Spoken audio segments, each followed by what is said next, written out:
Assalamualaikum warahmatullahi wabarakatuh. Di sini, kelompok kami akan menyampaikan mengenai materi pengelolaan kawasan pesisir.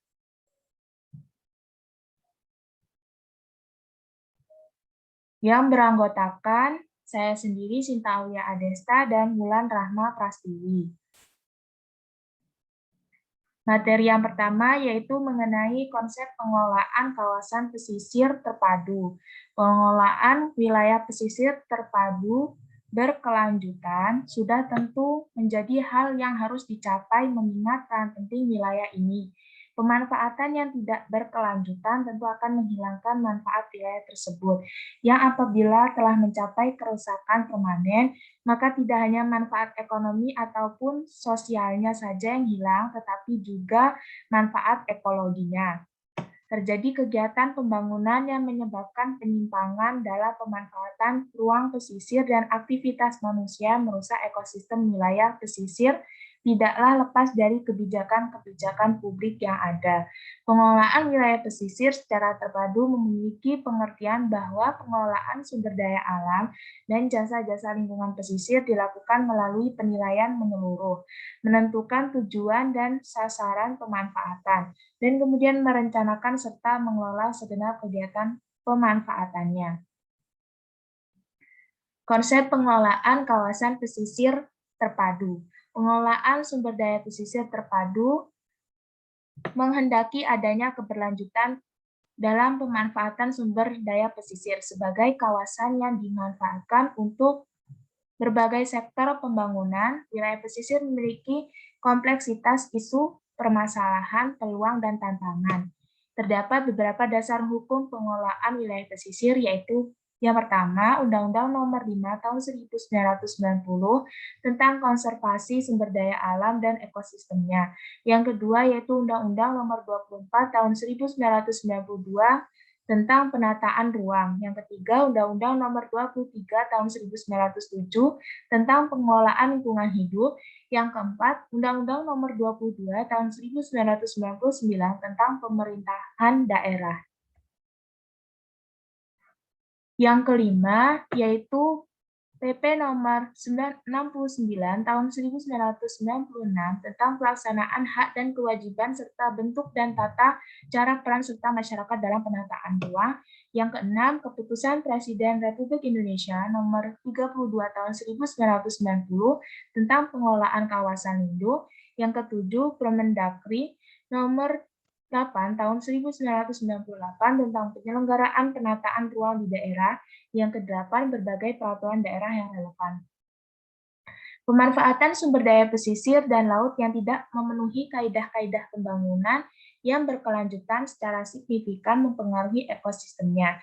Kegiatan pembangunan yang ada di kawasan ini akan dapat mempengaruhi produktivitas sumber daya akibat proses produksi dan residu, di mana pemanfaatan yang berbeda dari sumber daya pesisir kerap menimbulkan konflik yang dapat berdampak timbal balik. Pengelolaan sumber daya pesisir terpadu adalah suatu proses interaktif dan evolusioner untuk mewujudkan pembangunan kawasan pesisir secara optimal dan berkelanjutan. Tujuan akhir dari ICZM bukan hanya untuk mengejar pertumbuhan ekonomi jangka pendek, melainkan juga menjamin pertumbuhan ekonomi yang dapat dinikmati secara adil dan profesional oleh segenap pihak yang terlibat dan memelihara daya dukung serta kualitas lingkungan pesisir, sehingga pembangunan dapat berlangsung secara lestari. Dalam rangka mencapai tujuan tersebut, maka unsur esensial dari ICZM adalah keterpaduan dan koordinasi. Setiap kebijakan dan strategi dalam pemanfaatan sumber daya pesisir harus berdasarkan kepada yang pertama, yaitu pemahaman yang baik tentang proses-proses alamiah yang berlangsung di kawasan pesisir yang sedang dikelola. Yang kedua, yaitu kondisi ekonomi, sosial, budaya, dan politik masyarakat. Yang ketiga, yaitu kebutuhan saat ini dan yang akan datang terhadap barang dan produk jasa lingkungan pesisir. Di dalam proses pengelolaan dilakukan identifikasi dan analisis mengenai berbagai isu pengelolaan atau pemanfaatan yang ada maupun yang diperkirakan akan muncul dan kemudian menyusun serta melaksanakan kebijakan dan program aksi untuk mengatasi isu yang berkembang. Proses pengelolaan kawasan pesisir secara terpadu dan berkelanjutan ini paling kurang memiliki 4 tahap utama. Yang pertama, penataan dan perencanaan, yang kedua itu formulasi, yang ketiga implementasi, dan yang keempat evaluasi. Pada tahap perencanaan dilakukan pengumpulan dan analisis data guna mengidentifikasi kendala dan permasalahan, potensi dan peluang pembangunan dan tantangan. Atas dasar ini kemudian ditetapkan tujuan dan target pengelolaan atau pemanfaatan dan kebijakan serta strategi dan pemilihan struktur implementasi untuk mencapai tujuan tersebut. Oleh karena itu, ICZM adalah mewujudkan pembangunan kawasan pesisir secara berkelanjutan, maka keterpaduan dalam perencanaan dan pengelolaan kawasan pesisir dan laut mencakup 4 aspek, yaitu yang pertama keterpaduan wilayah atau ekologis, yang kedua keterpaduan sektor, yang ketiga keterpaduan disiplin ilmu, dan yang keempat yaitu keterpaduan stakeholder. Dengan kata lain, penetapan komposisi dan laju atau tingkat kegiatan pembangunan pesisir yang optimal akan menghasilkan pertumbuhan ekonomi yang dapat dirasakan oleh segenap stakeholders secara adil dan berkelanjutan. Pengelolaan wilayah pesisir dan lautan secara terpadu pada dasarnya merupakan suatu proses yang bersifat siklikal. Dengan demikian, terlihat bahwa pendekatan keterpaduan pengelolaan atau pemanfaatan kawasan pesisir dan laut menjadi sangat penting, sehingga diharapkan dapat terwujud one plan dan one management, serta tercapai pembangunan yang berkelanjutan, kesejahteraan masyarakat, serta keseluruhan. Pengelolaan wilayah pesisir terpadu dinyatakan sebagai proses pemanfaatan sumber pesisir dan lautan serta ruang dan memindahkan aspek konservasi dan keberlanjutannya. Adapun konteks keterpaduan meliputi dimensi sektor, ekologis, hierarki pemerintahan, antar bangsa atau negara, dan disiplin ilmu.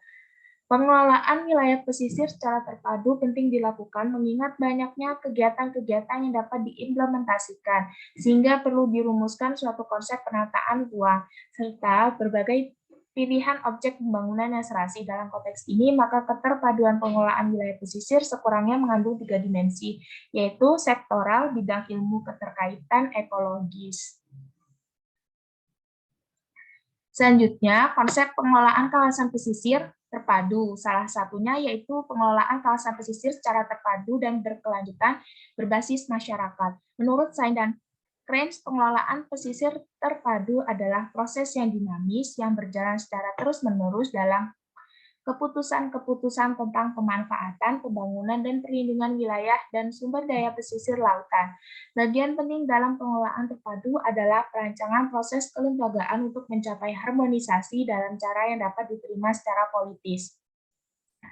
Suatu kegiatan dikatakan keberlanjutan apabila kegiatan pembangunan secara ekonomis, ekologis, dan sosial politik bersifat berkelanjutan. Berkelanjutan secara ekonomi berarti bahwa suatu kegiatan pembangunan harus dapat membuahkan pertumbuhan ekonomi, pemeliharaan kapital, dan penggunaan sumber daya serta investasi secara efisien.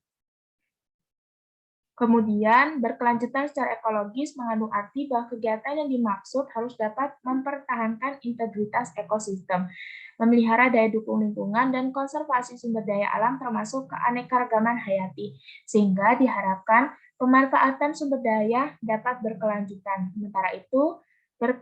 Sementara itu, secara sosial politik mensyaratkan bahwa suatu kegiatan pembangunan hendaknya dapat menciptakan pemerataan hasil pembangunan, mobilitas sosial, kohesi sosial, partisipasi masyarakat, pemberdayaan masyarakat, identitas sosial, dan pengembangan kelembagaan. Pengelolaan berbasis masyarakat dapat diartikan sebagai suatu sistem pengelolaan sumber daya alam di suatu tempat di mana masyarakat lokal di tempat tersebut terlibat secara aktif dalam proses pengelolaan sumber daya alam yang terkandung di dalamnya. Di Indonesia, pengelolaan sumber daya berbasis masyarakat sebenarnya telah ditetapkan dalam pasal 33 Undang-Undang Dasar 1945 yang menyebutkan bahwa bumi dan air, dan kekayaan alam yang terkandung di dalamnya dikuasai oleh negara dan dipergunakan sebesar-besarnya bagi kemakmuran rakyat.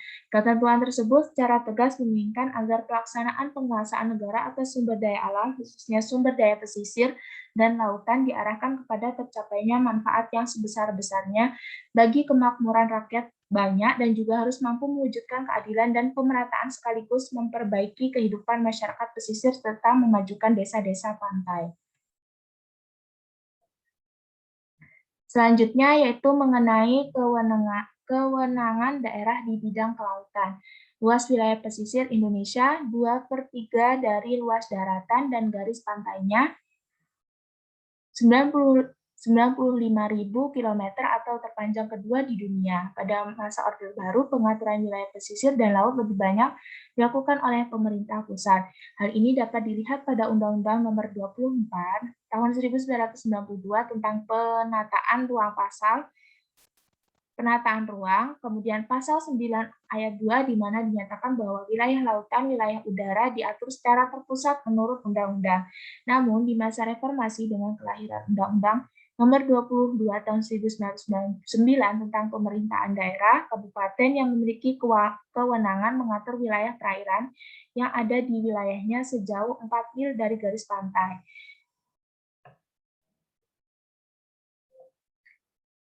Kemudian, pasal 10 ayat 2 Undang-Undang Nomor 22 Tahun 1999 menyatakan kewenangan daerah di wilayah laut adalah yang pertama eksplorasi, eksploitasi, konservasi, dan pengelolaan kekayaan laut sebatas wilayah laut tersebut. Kemudian pengaturan kepentingan administratif, pengaturan ruang, penegakan hukum terhadap peraturan yang dikeluarkan oleh daerah atau yang dilimpahkan kewenangannya oleh pemerintah. Kemudian, bantuan penegakan keamanan dan kedaulatan negara. Yang termasuk wilayah laut daerah provinsi adalah sejauh 12 mil laut yang diukur dari garis pantai, arah laut lepas, atau ke arah perairan kepulauan. Sedangkan wilayah laut daerah kabupaten atau kota adalah sepertiga dari wilayah laut daerah provinsi. Daerah pesisir sebagai transisi dan ekosistem darat. Dengan ekosistem darat, ekosistem laut berada dalam kewenangan daerah di bidang kelautan. Sesuai dengan Undang-Undang Nomor 22 Tahun 1999. Konsep pengelolaan wilayah pesisir adalah fokus pada karakteristik wilayah dari pesisir itu sendiri, di mana dari konsep pengelolaan wilayah adalah kombinasi dari pembangunan adaptif, terintegrasi lingkungan, ekonomi, dan sistem sosial, strategik, dan kebijakan yang diambil didasarkan pada karakteristik pantai, sumber daya, dan kebutuhan pemanfaatannya. Oleh karena itu, dalam proses perencanaan wilayah pesisir, dimungkinkan pengambilan keputusan diarahkan pada pemeliharaan untuk generasi yang akan datang. Idealnya dalam sebuah proses pengelolaan kawasan pesisir yang meliputi perencanaan, implementasi, dan evaluasi harus melibatkan 3 unsur, yaitu ilmuwan, pemerintah, dan masyarakat. Proses alam lingkungan pesisir dan perubahan ekologi hanya dapat dipahami oleh ilmuwan, dan kemudian pemahaman tersebut menjadi basis pertimbangan bagi pemerintah untuk melaksanakan program pembangunan yang menempatkan masyarakat pesisir sebagai pelaku dan tujuan untuk meningkatkan sosial ekonomi kawasan.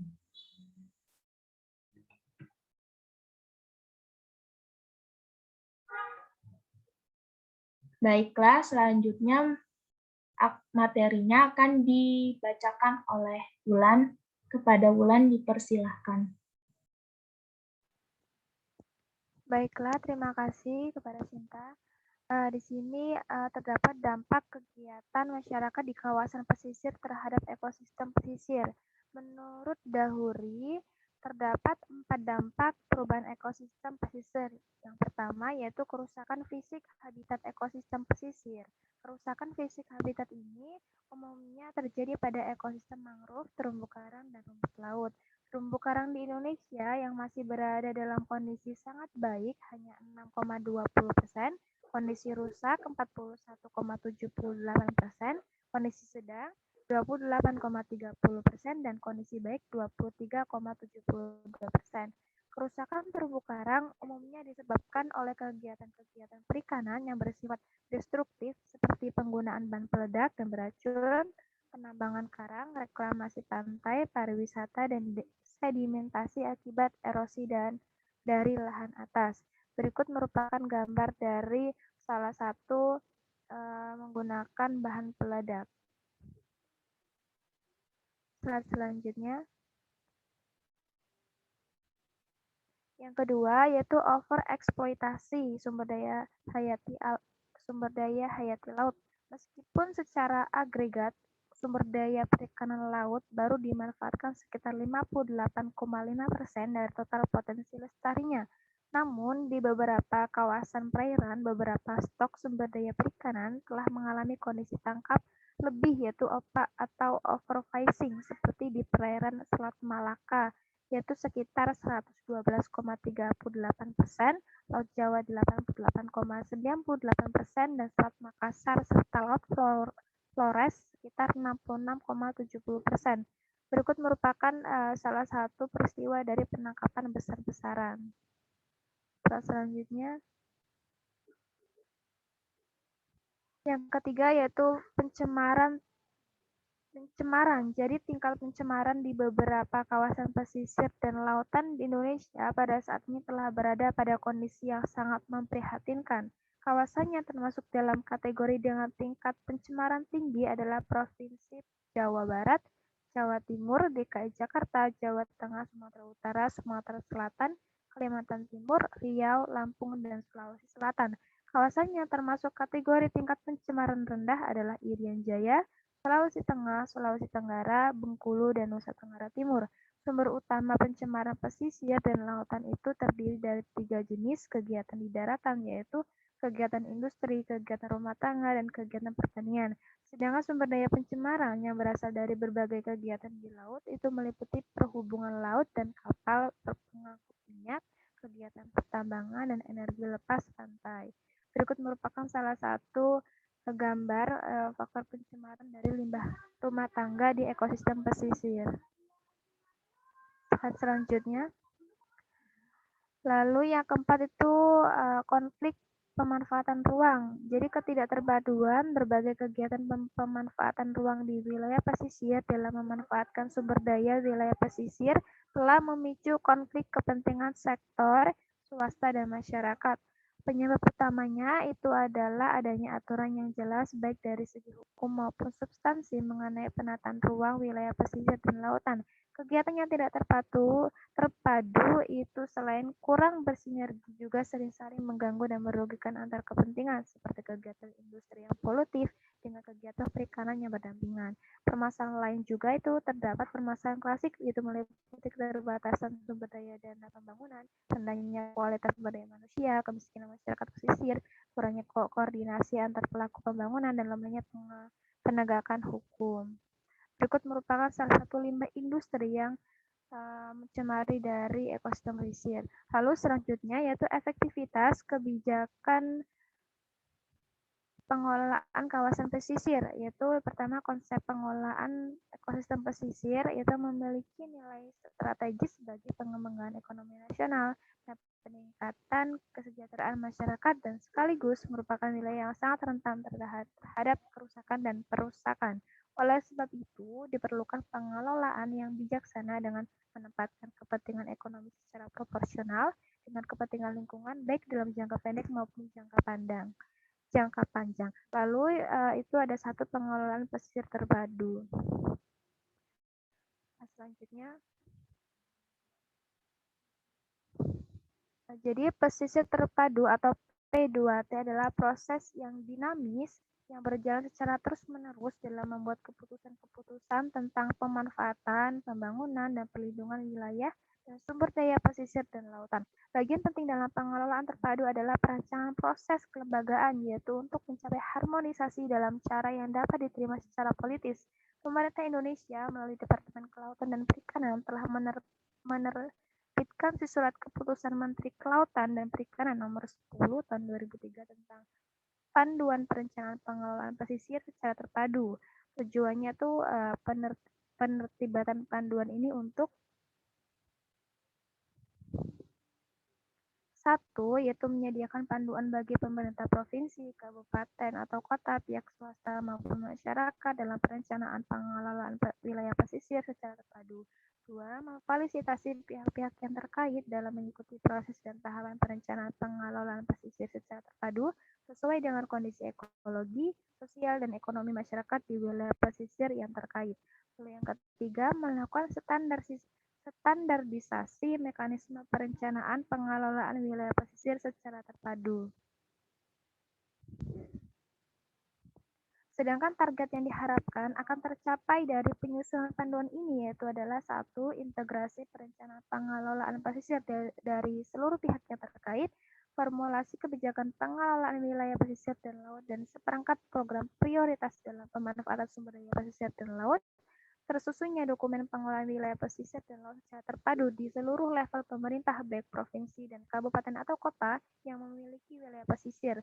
Dan lebih lanjutnya dalam strategisnya itu dikembangkan dalam otonomi daerah dalam Undang-Undang Nomor 32 Tahun 2004 tentang otonomi daerah dengan memiliki kewenangan lokal untuk mengatur dirinya sendiri sebatas sesuai dengan aspirasi masyarakat lokal dan disesuaikan dengan peraturan yang berlaku.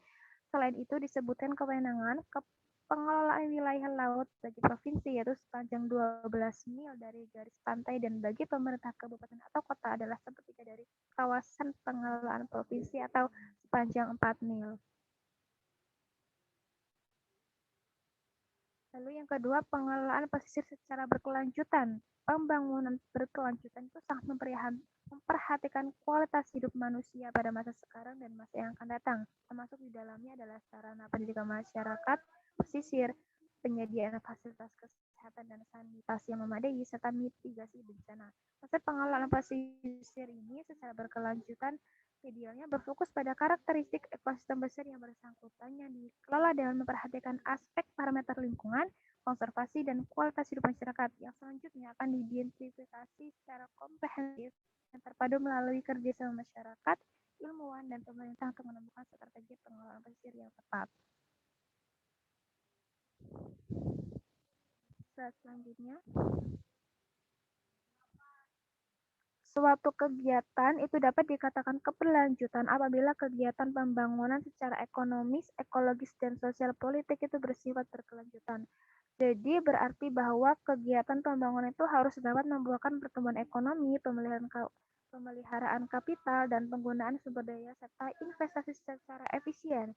Selain itu, kegiatan itu bermaksud harus dapat mempertahankan integritas ekosistem, memelihara daya dukung lingkungan, dan konservasi sumber daya alam yang termasuk keanekaragaman hayati sehingga diharapkan pemanfaatan sumber daya dapat berkelanjutan jika dilihat dari secara ekologisnya. Sementara itu, berkelanjutan secara sosial politik itu mensyaratkan bahwa suatu kegiatan itu pembangunan hendaknya dapat menciptakan pemerataan hasil pembangunan, mobilitas sosial, kohesi sosial, partisipasi masyarakat, pemberdayaan masyarakat, identitas sosial, dan pengembangan kelembagaan. Selanjutnya. Lalu yang ketiga, pengelolaan pesisir berbasis masyarakat. Salah satu permasalahan yang terjadi dalam pengelolaan wilayah pesisir adalah kurangnya kesadaran masyarakat lokal kita dalam pengetahuan dan pemanfaatan teknologi yang berbasis pelestarian dalam kehidupan mereka sehari-hari. Jadi kurangnya keperhatian dalam aspek pelestariannya itu akan membuat keberlangsungan ekosistem tersebut menjadi rentan akan perusakan. Selain itu, pengelolaan wilayah pesisir di masyarakat merupakan salah satu pendekatan pengelolaan sumber daya alam yang meletakkan pengetahuan dan kesadaran masyarakat lokal sebagai dasar pengelolaannya. Salah satu implementasinya itu adalah bersifat vertikal. Jadi semua kegiatan pengelolaan wilayah pesisir itu mulai dari pembuatan kebijakan, perencanaan, pelaksanaan, evaluasi, dan monitoring dilakukan oleh pemerintah tanpa melibatkan partisipasi masyarakat lokal. Hal ini seharusnya patut diubah mengingat masyarakat lokal di wilayah pesisir adalah pihak yang paling mengerti karakteristik wilayah pesisir dan lautan baik dari segi sumber daya alam maupun masyarakat yang sangat kompleks dan beragam. Selanjutnya, selain itu, pengelolaan berbasis masyarakat itu diartikan sebagai sistem pengelolaan sumber daya alam di suatu tempat di mana masyarakat lokal itu terlibat secara aktif dalam pengelolaan sumber daya alam yang terkandung di dalamnya. Di Indonesia, pengelolaan sumber daya berbasis masyarakat sebenarnya telah ditetapkan dalam pasal 33 Undang Dasar 1945 yang menyebutkan bahwa bumi dan air dan kekayaan alam yang terkandung di dalamnya dikuasai oleh negara dan dipergunakan sebesar-besarnya bagi kemakmuran rakyat. Jadi ketentuan tersebut secara tegas menginginkan agar pelaksanaan penguasaan negara atas sumber daya alam khususnya sumber daya pesisir dan lautan diarahkan kepada tercapainya manfaat yang sebesar-besarnya bagi kemakmuran rakyat banyak dan juga harus mampu mewujudkan keadilan dan pemertaan sekaligus memperbaiki kehidupan masyarakat pesisir serta memajukan desa-desa pantai. Selanjutnya, pelibatan masyarakat dalam pengelolaan wilayah pesisir itu diatur beberapa produk hukum nasional yaitu Undang-Undang Nomor 27 tahun 2007 tentang pengelolaan wilayah pesisir dan pulau-pulau kecil, Undang-Undang Nomor 1 tahun 2014 tentang perubahan atas Undang-Undang Nomor 27 tahun 2007 tentang pengelolaan wilayah pesisir dan pulau-pulau kecil.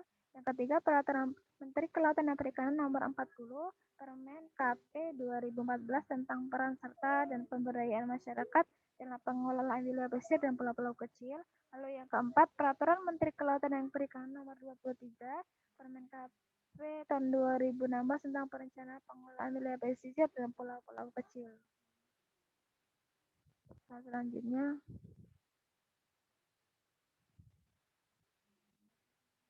menurut Anwar dan Safira, kebijakan pemerintah Provinsi Lampung sendiri terkait keterlibatan masyarakat dalam pengelolaan wilayah pesisir masih disharmoni dengan peraturan perundang-undangan yang lebih tinggi maupun yang setara. Perda Provinsi Lampung yang nomor 1 tahun 2018 tentang rencana zonasi wilayah pesisir dan pulau-pulau kecil Provinsi Lampung 2018 sampai 2038 perlu diperbaiki melalui harmonisasi norma hukum baik secara vertikal maupun horizontal terkait keterlibatan masyarakat dalam pengelolaan wilayah pesisir. Disharmoni ini dapat menimbulkan beberapa dampak dalam pengelolaan wilayah pesisir Lampung. Slide selanjutnya, yaitu salah satunya adalah pertama, tumpang tindihnya peraturan menimbulkan ketidakpastian hukum bagi masyarakat untuk berperan aktif dalam pengelolaan wilayah pesisir. Kedua, mengakibatkan kesenjangan dalam hal peruntukan dan pemanfaatan sumber daya pesisir. Kondisi ini juga berpotensi menimbulkan konflik antara pemangku kepentingan seperti masyarakat, pemerintah, dan bank usaha. Lalu yang ketiga, terbatasnya aksesnya masyarakat untuk berperan serta dalam pengelolaan wilayah pesisir Lampung, sehingga menyebabkan pengelolaannya itu tidak optimal dan tidak terintegrasi dengan kebutuhan masyarakat di wilayah pesisir. Selanjutnya,